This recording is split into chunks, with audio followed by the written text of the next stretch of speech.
Hello দর্শক, আসসালামু আলাইকুম। বেশ কয়েকদিন আগেই তো আমি আপনাদেরকে বলেছিলাম আমি আমার সবচেয়ে প্রিয় জায়গাতে থেকে সবসময় শপিং করে থাকি, তাই না? এই যে পালসের দোকান আছে, পালস শুধু আমাদের পাবনা থেকে একটু দূরেই কিন্তু পালস ফেয়ারের এই দোকানগুলো। তো এখানেই গেলে এত সুন্দর সুন্দর জিনিস পাওয়া যায় যা বলার মতো না। আমার কাছে তো এখানে সব কিছুই ভালো লাগে। এই পালস ফেয়ারে গিয়ে আমি কন্টিনিউ পালসের জিনিসগুলো কিনে থাকি। তো পালসের জিনিসগুলো কিনতে আমাকে বেশি দূর আর এখন যেতে হয় না, আড়ংয়েও যেতে হয় না। আমার পছন্দের জিনিসগুলো আমি এখানেই পেয়ে যাই।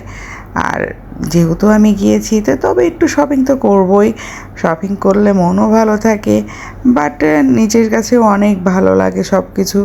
তো এই যে শপিং করতেছি ওনার দোকান থেকে, উনি আমাকে যত স্পেশাল স্পেশাল পালসের সব জুয়েলারিগুলো আসছে উনি আমাকে বের করে করে দেখাচ্ছে, আমিও দেখছি। বাট এত সুন্দর এক্সক্লুসিভ সব ডিজাইনগুলো আমার কাছে তো প্রতিটা ডিজাইনই ভালো লেগেছে, অনেক ভালো লেগেছে। তা এতগুলো তো নেওয়া সম্ভব না। এত দেখছি আমি সাধারণত এত দেখি না, অল্প দেখেই দুই একটা কিনে নিই, কিন্তু আমি এত দেখছি প্রত্যেকটাই আমার পছন্দ হচ্ছে। পালসের এইগুলো খুব ভালো লেগেছে। তার মধ্যে থেকে আমি বাছাই করতেছি কোনটা আমি নিব, কারণ আগাগোড়াই আমার পালসের এইগুলো ভালো লেগে থাকে। আমি খুবই বেশি পছন্দ করি পালসের এই জুয়েলারিগুলো। পালসের জুয়েলারিগুলো আসলেই অসম্ভব সুন্দর হয় দেখতে। তার মাঝে আবার ব্রেসলেটও দেখতে ভালো লাগছে। এত এক্সক্লুসিভ সব ডিজাইন ব্রেসলেটগুলোর আমার তো অসম্ভব ভালো লেগেছে। প্রত্যেকটা ডিজাইন অনেক সুন্দর। আর এখান থেকে বাছাই করতে অল্প অল্প করে নিতে খুব কষ্ট হয়। তো আমিও সেইগুলোই যাই হোক অল্প কিছু নিয়ে ওখান থেকে চলে আসলাম। যেহেতু অনেক আগে গিয়েছি আমার তো ক্ষুধা লেগে গেছে, আমি যেখানেই যাই সেখানেই খাই। তো এখন এই যে একটু ডিম খাওয়ার জন্য মা ছেলে দাঁড়িয়ে আছি। একটু ডিম খেয়ে রওনা দেবো পাবনার উদ্দেশ্যে। আমাদের পাবনায় আসতে বেশি সময় লাগে না। তারপরেও আমরা এই যে মামার কাছ থেকে হাঁসের ডিম নিচ্ছি। হাঁসের ডিমগুলো ছিল এত গরম গরম আর এত টেস্ট লাগলো, নাকি পেটে ক্ষুধা ছিল জানি না। যাই হোক, আমরা এই দুইজন মা ছেলে দুইটা ডিম এত আস্তে আস্তে ছিলছে মামা।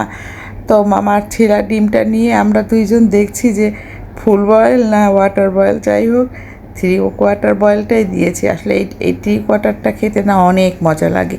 আর আমি সাধারণত বাইরে গেলেই 3/4 বয়েলটাই খেয়ে থাকি। ছেলে আবার ধরে আছে দেখি আপনারটা 3/4 হয় কি না, না হলে তো আপনি খেতে পারবেন না। বাট দুইটা ডিমই 3/4। আমরা মা ছেলে দুইটা ডিম খেয়ে পাবনার উদ্দেশ্যে রওনা দিচ্ছি। দুইজনেরটাই ছিল 3/4 আর ডিম ছিল গরম। আমাদের খেতে অনেক ভালো লেগেছে। আর রাশিয়ানরা তো চতুর সাইডে ওনারাও খান। আসলে না, এইখানে গেলে যদি মনটা খারাপ থেকে থাকে, ভালো না লাগলেও একটু ঘুরলেও হয়তো মনটা ভালো হয়ে যায়। আমি তো ঘোরার মাঝেই আনন্দ খুঁজে পাই, ঘোরা আর খাওয়ার মাঝেই আনন্দ খুঁজে পাই। শত কষ্ট শত যন্ত্রণা ব্যথা মনে নিয়ে একটু বাইরে ঘুরলেও মনটার মধ্যে মনে হয় ভালো লাগে। এই যে ডিমটা খেয়ে ফেললাম, ডিমটা খেয়ে অনেক ভালো লাগলো। তারপর একটু পাঁপড় খাবো। পাঁপড় খেয়ে বলতেছি মামা তোমার তেল তো গরম নাই। মামা বলে না, তেল গরম আছে। কী সুন্দর করে আমাদেরকে পাঁপড় ভেজে দিল। পাঁপড় ভেজে দিল যখন, আমরা গরম গরম পাঁপড়, ঝাল তো খুব একটা নেই না, কারণ এই ঝালটা আগলা ঝালটা আমি খেতে পারি না। বাট দেখেন না, মামার দোকানে যা ছিল সব ডে বাই ডে শেষ হয়ে গেছে। আর এই পাঁপড় নিয়ে মা ছেলে খেতে খেতে মজা করতে করতে পাবনার উদ্দেশ্যে আমরা রওনা দেবো ভাবতেছি।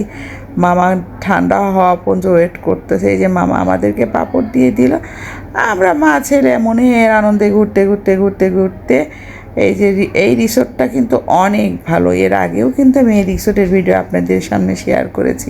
আমরা এই যে একটু চা খেলাম, গরম গরম চা খেলাম আমরা পাবনাতে ঢুকেই। আল্লাহ হাফেজ।